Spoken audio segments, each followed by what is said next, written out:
জুম্মার পরেই আওয়ামী লীগের নেতাকর্মী দা বটি লাঠিসোঁটা নিয়ে মাঠে নেমেছে। আজকেই ডক্টর ইউনূস এবং সমন্বয়কদের পতন নিশ্চিত। বিস্তারিত জানতে ভিডিওগুলো দেখতে থাকুন।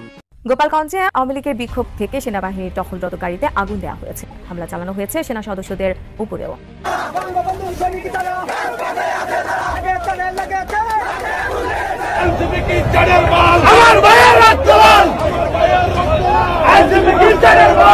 আর কত বড় খারাপ হারামজাদারা সমন্বয়ক কুত্তার বাচ্চা কয়েকটা এখনো লেকচার মারায়।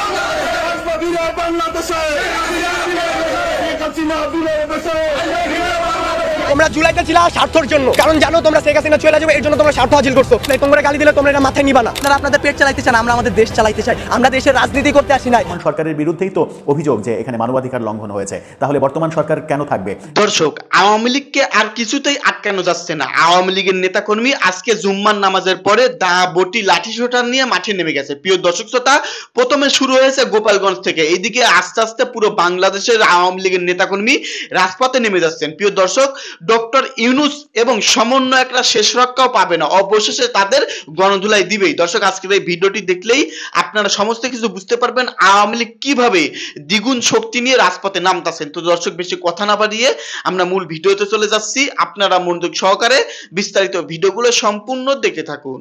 গোপালগঞ্জে আওয়ামী লীগের বিক্ষোভ থেকে সেনাবাহিনীর টহলরত গাড়িতে আগুন দেওয়া হয়েছে। হামলা চালানো হয়েছে সেনা সদস্যদের উপরেও।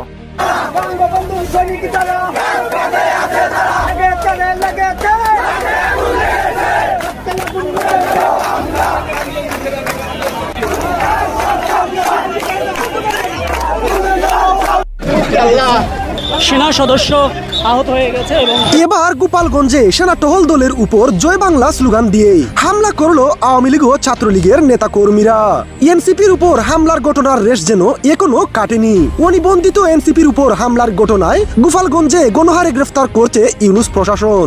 সেই কুবেই লাঠিসোঁটা নিয়ে গাছের টুকরো রাস্তায় ফেলে সেনা টহল দলকে লক্ষ্য করে ইটপাটকেল ছুড়া হয়। পরিস্থিতি নিয়ন্ত্রণে আনতে ফাঁকা গুলি ছুড়ে সেনাবাহিনী।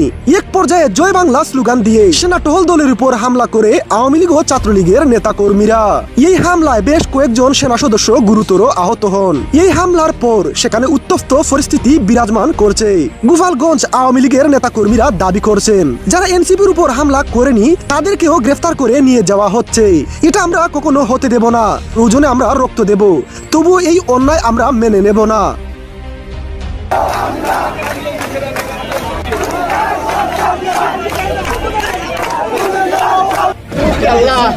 সেনা সদস্য আহত হয়ে গেছে এবং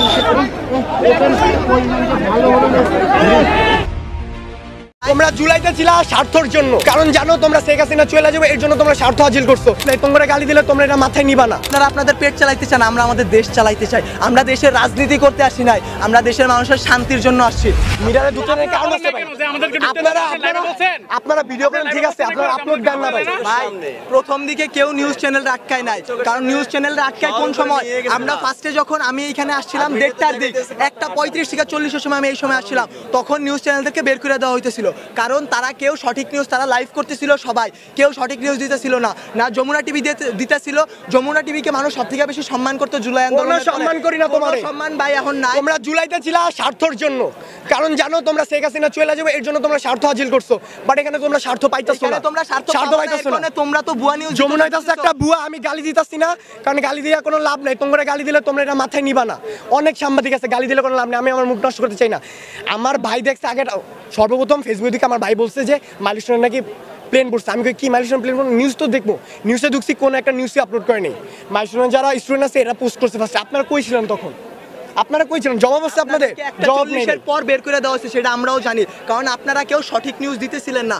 আপনারা জাস্ট আপনাদের মন মতো করে একটা বানোয়াট গল্প সাজায় বলতেছিলেন, যেটা মানুষের কথার উপর ভিত্তি করে আপনারা নিতেছিলেন। কারণ আপনারা জানেন, আপনারা যদি সঠিক নিউজটা দেন ভাই, একজন মেয়ে পোস্ট করছে, 3, 4 জনের কারো চাকরি থাকবে না। একজন মেয়ে পোস্ট করছে কি, ওই দেখেন লাশ যাইতাছে, আর ওই যে আমিরা যাইতাছে। আপনারা এগুলা কি ভাই পেট চালাইতে চান? আপনারা আপনাদের পেট চালাইতে চান, আমরা আমাদের দেশ চালাইতে চাই। আমরা দেশের রাজনীতি করতে আসি নাই, আমরা দেশের মানুষের শান্তির জন্য জন্য আসছি, জুলাই আন্দোলনেও জীবনের মায়া ত্যাগ করে আসছি।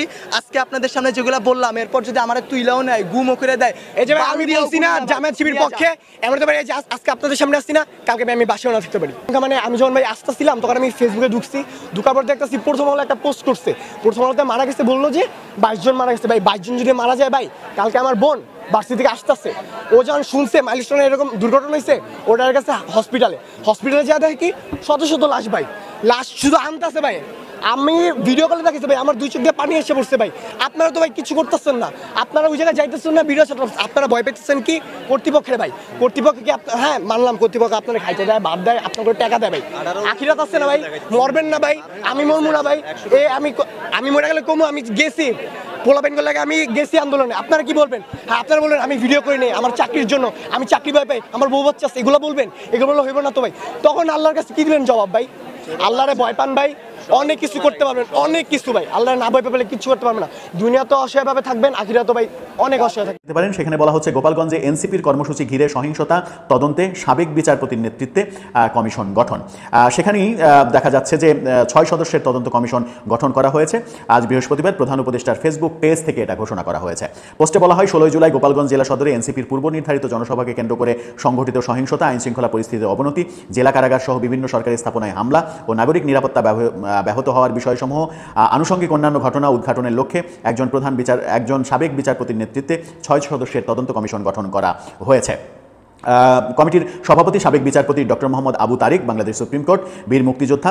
সদস্য হচ্ছে ডক্টর খন্দকার মাহবুবুর রহমান, অতিরিক্ত সচিব জননিরাপত্তা বিভাগ, মোহাম্মদ সাইফুল ইসলাম, অতিরিক্ত সচিব সিনিয়র জেলা ও দায়রা জজ, আইন ও বিচার বিভাগ, brigadier general Shahidur Rahman Usmani, commander 21 পদাতিক ব্রিগেড, সর্দার নুরুল আমিন, পরিচালক অতিরিক্ত পুলিশ মহাপরিদর্শক, কেন্দ্রীয় পুলিশ হাসপাতাল ঢাকা, এবং ডক্টর সাজ্জাদ সিদ্দিকী, চেয়ারম্যান শান্তি ও সংঘর্ষ অধ্যয়ন বিভাগ, ঢাকা বিশ্ববিদ্যালয়। তার মানে এখানে পুলিশের লোক আছে, আর্মির লোক আছে, অতিরিক্ত সচিব পর্যায়ে 2 মন্ত্রণালয়ের 2 জন আছেন, একজন সাবেক বিচারপতি এবং একজন ঢাকা বিশ্ববিদ্যালয়ের শিক্ষক।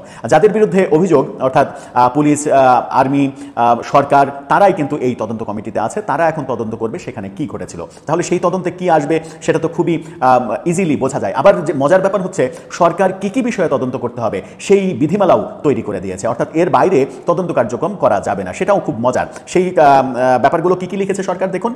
তারা বলছে যে এই বিষয়গুলোকে তদন্তের আওতায় আনতে হবে। উদ্ভূত ঘটনার অন্তর্নিহিত কারণ উদ্ঘাটন।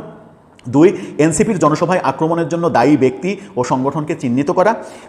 3, উল্লেখিত ঘটনার জন্য দায়ী ব্যক্তি সংগঠনের বিরুদ্ধে আইনানুগ ব্যবস্থা নিতে সুপারিশ করা, অর্থাৎ আওয়ামী লীগের বিরুদ্ধে কীভাবে ব্যবস্থা নেওয়া যায় সেই সুপারিশটা করা। ঘটনার সময় জেলা কারাগার সহ বিভিন্ন সরকারি স্থাপনায় হামলা ও নাগরিক নিরাপত্তা ব্যাহত হওয়ার বিষয়সহ আনুষঙ্গিক ঘটনা বিশ্লেষণপূর্বক মতামত দেওয়া।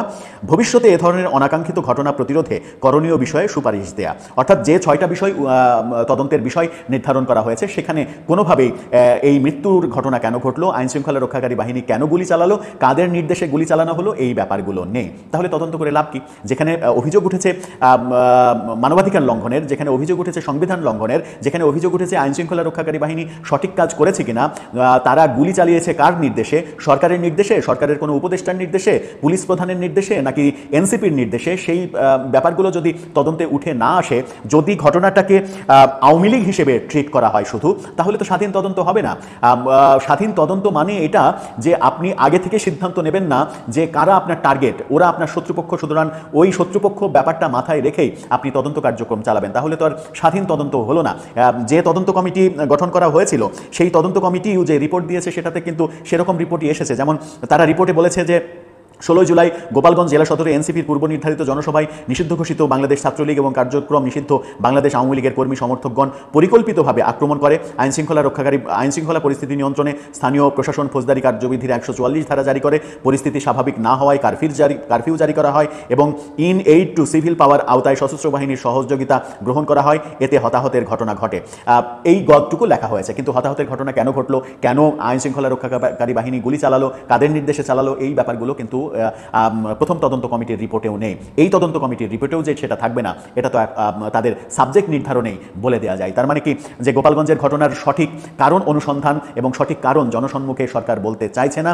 সরকারের যে একজন উপদেষ্টা একটা ছবি ফেসবুকে পোস্ট করেছিলেন যে পুলিশ কন্ট্রোল রুমে বসে থেকে মনিটরিং করছেন 3 জন উপদেষ্টা, এবং স্বরাষ্ট্র উপদেষ্টা বাদ দিয়ে যে 2 জন সেখানে ছিলেন সেই 2 জনের থাকার নৈতিক কোনো অধিকার তারা রাখেন না, কোনো ক্রাইটেরিয়ার মধ্যেই পড়ে না তারা থাকবেন। এবং তারা ফেসবুকে আবার পোস্ট দিচ্ছেন যে কারফিউ জারি করা হলো, আপনারা ঘরে থেকে বেরোবেন না, এরকম পোস্ট তারা দিতে পারেন না। সুতরাং এই যে, এবং তারা মনিটরিং করছেন গোপালগঞ্জে কি ঘটছিল, এই মনিটরিং সেল থেকে আইনশৃঙ্খলা রক্ষাকারী বাহিনীকে নির্দেশ দেওয়া হয়েছে কিনা তদন্ততেও সেই ব্যাপারটাও উঠে আসার কথা, কিন্তু আদৌ কি সেটা উঠে আসবে?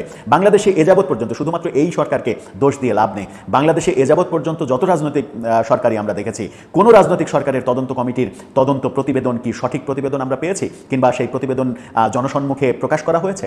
হয়নি, কোনো কালেই ঘটেনি, এবারও ঘটবে না। বাংলাদেশের ট্র্যাডিশনই এই, যতই আমরা পরিবর্তনের কথা বলি, যতই নতুন রাজনৈতিক বন্দোবস্তের কথা বলি, যে লাউ সেই কদুই, সেভাবেই আমাদের থাকতে হবে।